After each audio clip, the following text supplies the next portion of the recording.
Good afternoon, Bandits, and welcome to our first guide to the space shooter epic Elite Dangerous. We're playing on the newly released Xbox One beta, but these hints and tips will mostly work across any platform. Today's guide is an introduction to your ship and systems. We're currently flying in an Eagle, however the controls and systems for each ship remain largely the same. Once we've clambered into our new vessel, we'll take a moment to acclimatise ourselves with the layout inside the cockpit before we take off. Down at the front we have a number of things going on. To look in any direction you can hold X and press the corresponding direction, but I find it easier to click the right stick to move and free look. Just point your peepers at it yourself. Using free look is the best way that I've found to check out your systems, especially when you're in flight. On the far left we have some details for our current target, and also the system which we're in. If you have the right scanners, this will tell you who your target is affiliated with, their skill level, and also if they're a wanted criminal, letting you know if there's a prize to be gained from shooting them down like the filthy marauders they are. Just to the right of that we have a small hologram of our current target. If this is a ship, it will let you know how they stand in the way of shields, represented by the blue circles. It will let you know if your current shots are hitting them, represented by the hologram itself, and their all-important hull integrity down at the bottom. If you have a target or destination currently, this will be shown in the small compass, just to the right of the target hologram.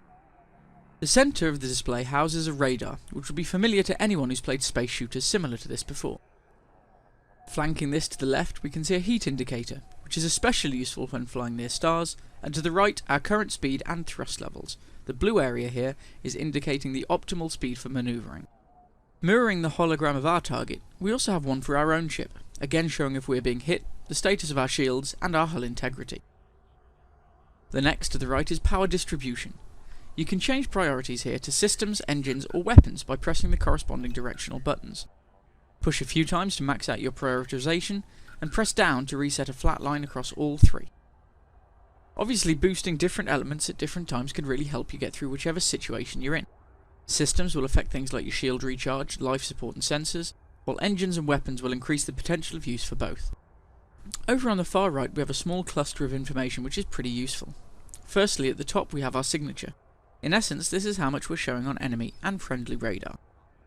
If you're smuggling goods, you want this to be as flat as possible, as with any acoustic visualization, the bigger it goes, the more noise you're making. Directly underneath that we have our fuel gauge, telling us how much fuel we have left, and also letting us know our fuel economy. The three checkboxes at the bottom let us know if we're mass locked, meaning we're too close to an object and unable to move to supercruise, and also if our landing gear or cargo scoop are deployed. To the top left we have a comms panel, letting us know what the chatter is in the local area, and to the top right our systems messages. If there are any malfunctions or other warnings or information, it'll be up here. If we deploy our hardpoints by tapping X or using the fire buttons, we'll see our targeting heads-up display here, as well as which fire group we are currently using. If we're using energy-based weaponry, it will show the current charge levels, while connect-based will show the current ammo levels you have in stock. If you have scanners in your fire group, it will show the scan's progress. If we turn our head and look over to the left, we'll get a pop-up of our nav and target menu, which contains everything you need to know, or most things, about the local system. The first item is navigation, a list of all the interesting locations you can go to in the system you're in. Also, it will show at the bottom the closest systems which you can move to. You can also view the galaxy and system maps in the bottom left, if you prefer a more visual clue. More on these in our basic navigation guide. Pressing right bumper over will take you to the transactions menu. This will show you all the missions you've accepted, as well as any bounties you've earned and that you have left to claim, or fines which you may have collected. Right again will take us to our contacts. This will show all contacts you have within sensor range.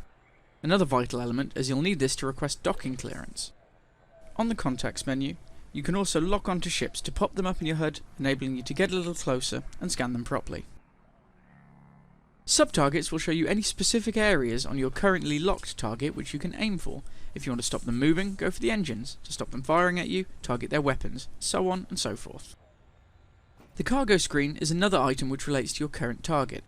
You'll need a decent cargo scanner to get better information, but if you do, you'll be able to see your target's cargo manifest here. If we swivel our bonds all the way over to the right, we'll get another pop-up. This time, it's all the information relating to our ship, systems and pilot.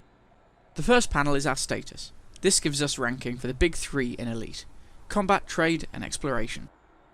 It also tells us our reputation with different factions, as well as giving us our credits total, so we know how much we have, or don't have, left to spend.